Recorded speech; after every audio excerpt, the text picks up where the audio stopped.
So WB is hiring a producer, an executive producer for an upcoming game that appears to be a, drumroll please, you guessed it, live service game. So the job qualifications and descriptions are fairly straightforward and generic until you get to this section that reads production oversight. So let's see what they are overseeing. Oversee all phases of development from concept to post-launch live operations. Collaborate with production teams to build and maintain development schedules and milestone roadmaps. Manage the production budget in collaboration with finance, ensuring a high ROI. Ensure robust Q&A and live operation processes are in place to support a high quality player experience. So, yeah. And then later goes on to read oversee post launch content and live service strategy, ensuring ongoing player engagement. And then the qualifications later on read deep understanding of the full game development lifecycle, including live services. So, yeah, live service is mentioned quite a bit. I think this is going to be a live service game. And DC is also mentioned quite a bit in here. So it's looking like this is probably going to be a live service DC game. Do y'all remember the last one? It lost you $200 million. It was not great. Suicide Squad killed the Justice League, almost killed your entire fucking publishing outfit there. It's just...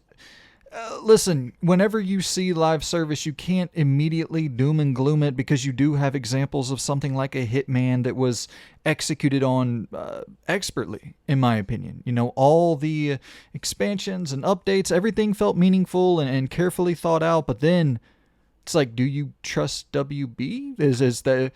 Do you have any faith that WB is about to execute and expertly roll out their live service strategy plans? Like, doubtful, very, very doubtful when you're looking at multiverses, when you're looking at Suicide Squad Kill the Justice League. It's like, that's two back-to-back colossal failures in this space, and you had the best-selling game of 2023 with Hogwarts Legacy.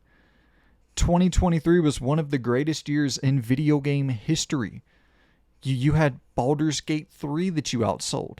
You outsold a new Zelda game, a new open world Zelda game with Tears of the Kingdom. You outsold Spider-Man, the follow-up to Spider-Man 1, Insomniac's amazing, one of the greatest superhero games ever. You outsold Spider-Man 2. You outsold Diablo 4. You outsold Resident Evil 4. You outsold a new BGS game in Starfield.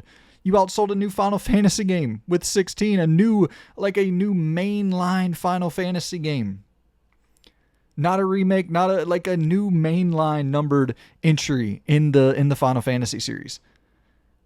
The real kicker, you outsold Call of Duty. You outsold fucking Call of Duty in 2023. Let me just quickly illustrate how fucking insane it is to accomplish what Hogwarts accomplished. The best-selling game of 2014 was Call of Duty Advanced Warfare. The best-selling game of 2015 was Call of Duty Black Ops 3. The best-selling game of 2016 was Call of Duty Infinite Warfare. The best-selling game of 2017 was Call of Duty World War II. The best-selling game of 2018 was Red Dead Redemption 2. The best-selling game of 2019 was Call of Duty Modern Warfare. The best-selling game of 2020 was Call of Duty Black Ops Cold War. The best-selling game of 2021 was Call of Duty Vanguard. Best-selling game of 2022 was Call of Duty Modern Warfare 2. The best-selling game of 2023 was Hogwarts Legacy. And yeah, the best-selling game of 2024 was Call of Duty Black Ops 6. So, in the last 10 years, Call of Duty has been the best-selling games. It's been the number one best-selling game every single fucking year, except for 2 years. 1 year was with what a lot of people will consider to be the greatest video game ever made in Red Dead Redemption 2. The other year was with your game. A game that a team developed with so much care and passion and love and wanted to create the dream Hogwarts video game, the dream Harry Potter styled video game that people have been asking for, have been yearning for years. And they were rewarded by people going out to buy that game in droves by the tens of millions in 1 year. And it's continuing to sell like hotcakes. I just don't know how you can get this data, how you can look at this data and not be satisfied with that. Like, it's baffling to me when a team is so focused on crafting an excellent experience and the players reward it by showing up there day one to buy that thing, and like, nowhere in your brain does it go, well, maybe our players are, maybe we're not giving our players enough credit. Maybe they are a little bit smarter than we expect. Maybe they actually do just want really good games. Maybe we should take these IP that they love and just make really good games out of them. Like, nowhere did that compute. The $200 million lost on Kill the Justice League, the whatever multi-millions lost on Multiverses, and then the hundreds of millions of dollars made on Hogwarts. Nothing like that didn't ring any kind of bells, and it just doesn't. I don't know. It just does not make sense. Check this stat out. It was the first time in the last 15 years that the number one best-selling game wasn't made by Activision or Rockstar. Was in 2023 when Hogwarts Legacy released. The first time in the last 15 years. It's just like, I understand you look at Rocksteady and you're like, I don't know, that they're kind of a shell of what they used to be, and can we really trust them to go out? And if we give them $100 million, $200 million, can we trust them to deliver something excellent? I get that. Like, I'm not saying that you're necessarily even wrong for having a little doubt. But why is that doubt there in the first place? Is it because you were meddling? Is it because you were, overstepping, fucking up the game they were wanting to make, so that you push them into this live service direction because that's the game you think you're going to make the most money by them making? And my brain is like, why not just give them $50 million instead of $250 million, and you tell them to make a 7-hour super linear Batman Beyond game? And then if they can make back $200 million, $300 million off that $50 million investment, then it's like, okay, cool. Well, we'll make a bigger one. It's the same kind of philosophy from Arkham Asylum to City to Night. Asylum sold well. City sold better. And then the games gradually increase in size, scope, production as the games continue to sell well. And I don't know, like, I still think that formula could work. I mean, I know it's super damn expensive to make games now, and it's like, you don't even have to make everything internally. Go and license some shit out. I'm sure there's tons of developers out there who would love to work on your IP. You have some of the greatest and most well-known IP in the world. You know what I mean? Like, you look at what Lucas is doing, of just saying, hey, Insomniac, here's Spider-Man. Hey, Respawn, here's the Jedi license. Go to town. And then, so you're in a weird spot, right? Where you're kind of troubled, you're flailing. Why don't you look at some teams who are in a similar spot? Like, hit up Bend, Sony Bend, and be like, yo, y'all want to make a Deadshot game or a Deathstroke game, or just you want to do something kind of bold and dark and just get fucking weird with it, with some vehicular exploration going on, and then some third person shooting, just simple shit. But like, let's have a dark ass story. Let's throw an M rating on that fucking thing. Get the Sniper Elite guys to make a Deadshot game. How expensive could that be? No shade at them, but like, realistically, how expensive could that be? Hit up damn Techland. Get them to create like a a Lost Boys reboot or revival, or even kind of a Warrior-styled retelling. I don't know if you'd really be able to do that, but create something new there. Throw some vampires in the place of the zombies, from Dying Light, and just tell them to crank down the action dial maybe by 25%, crank up the survival elements by maybe 40, 50%, and like, go to town. Something kind of similarly scoped to like the Darkness, or even their old Techland's old Call of Juarez games. Like, that'd be sick. We need more 10 to 15 hour games. That would be fantastic.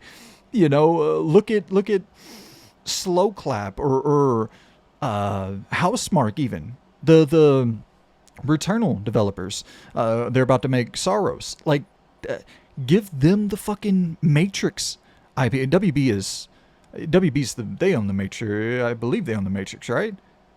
Or do they own John Wick? Well, either one fucking works. Throw them on either one.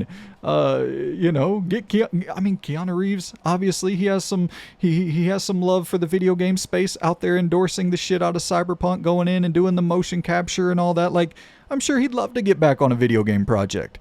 Throw him in both. Throw him in a Matrix game and a fucking John Wick game.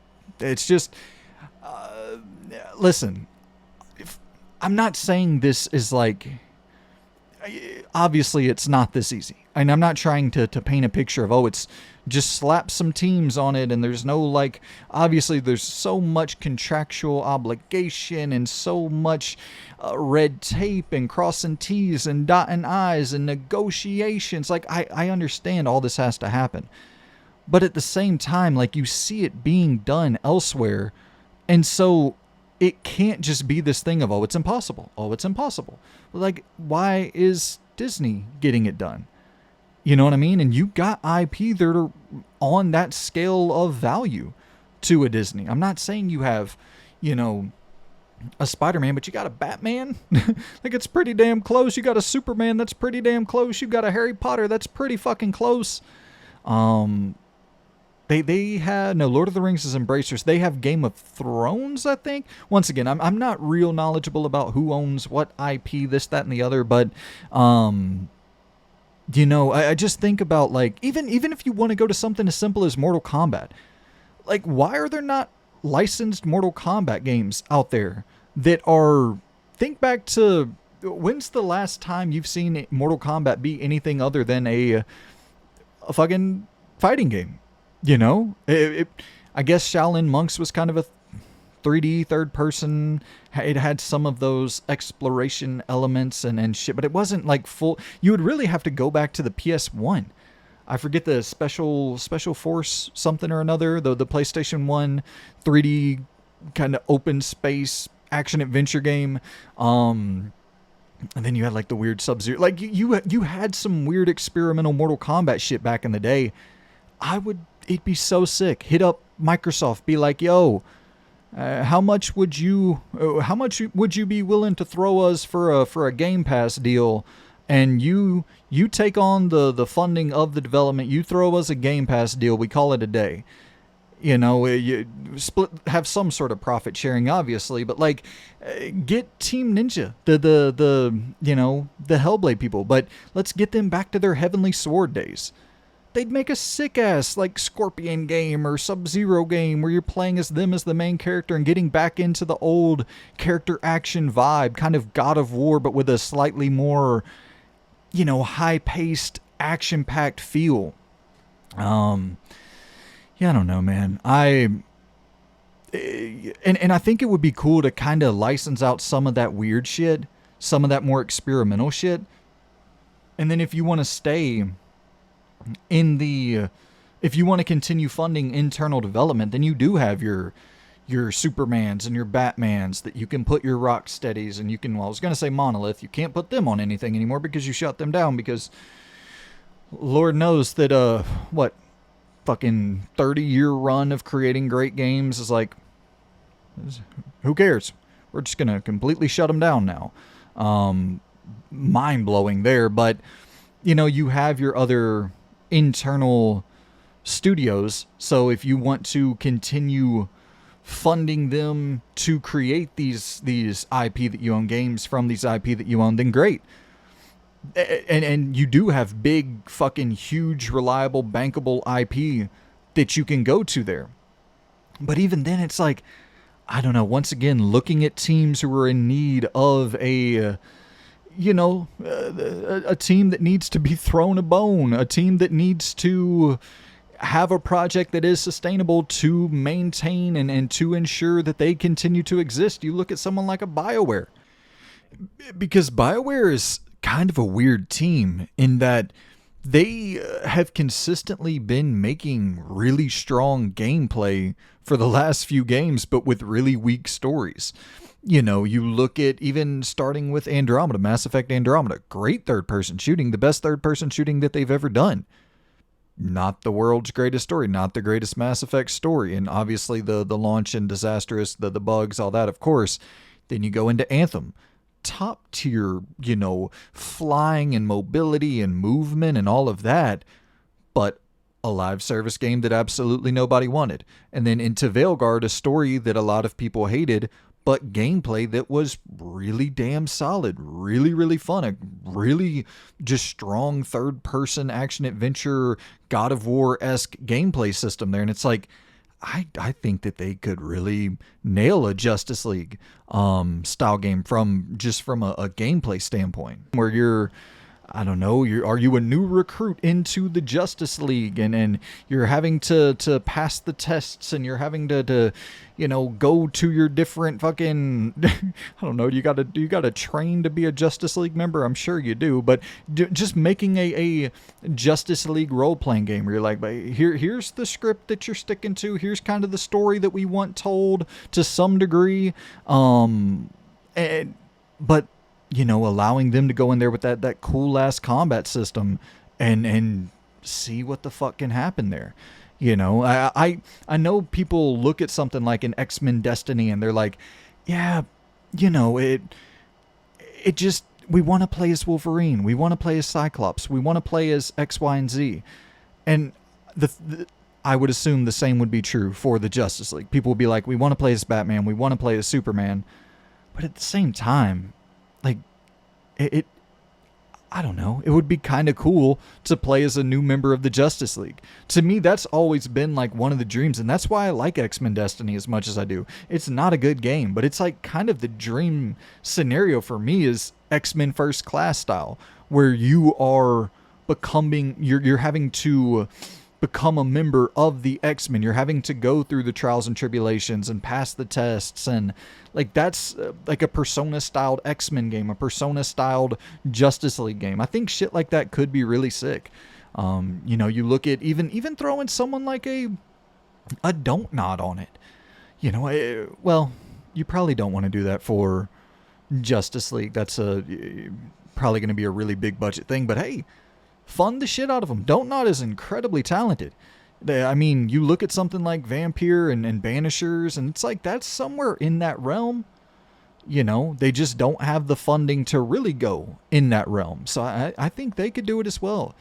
Just once again trying to think of RPG creators out there who maybe aren't necessarily on the most stable foot in terms of financial security, and like, once again, just throwing on the business hat from WB's perspective of like, where could we best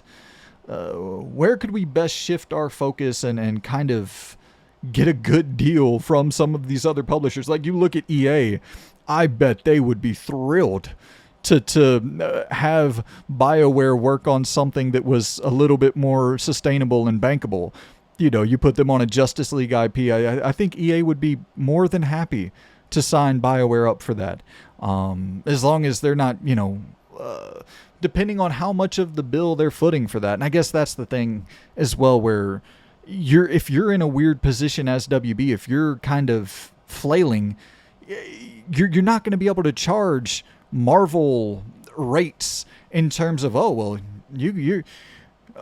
Spider-Man, I forget what the sales number was, where it had to sell like 7 million copies to break even or some shit. Spider-Man 2, I don't remember if that's exactly it, but just because of the cut that Marvel takes, and the licensing cost and all that. So listen, WB, you got to get your games back out there. You gotta become relevant again. It's looking right now pretty fucking bleak. It's looking like you have nothing on the horizon. It's looking like you are kind of completely incompetent and unable to get shit into the market that draws any kind of relevance other than Hogwarts. So are you just gonna have Avalanche and they're just gonna make you one game every 7 years? Like, I don't know, get back on the board with some wins. And yeah, it's I don't know. Just kind of my little rant on the whole situation, but I just think that they have too many cool ass IP that they're not doing anything with, and it'd just be sick to. I love licensed games. They're fun as shit. I love having, some cool ass worlds that you're somewhat familiar with and being able to explore them in a game space. That's just so fun to me. So here's hoping they get back on the board with some wins. Most companies go through ups and downs and shit, and it's but yeah, here's hoping they get back on the board. Hit me in the comments, let me know which WB owned franchises would you like to see a game from. I'm sure once again there's so many I'm forgetting, but yeah, hit me in the comments, let me know your thoughts on just this whole situation. And yeah, subscribe if you're new, click the like button, helps it get out there to more eyeballs, and I shall see you good people in the next video. Goodbye.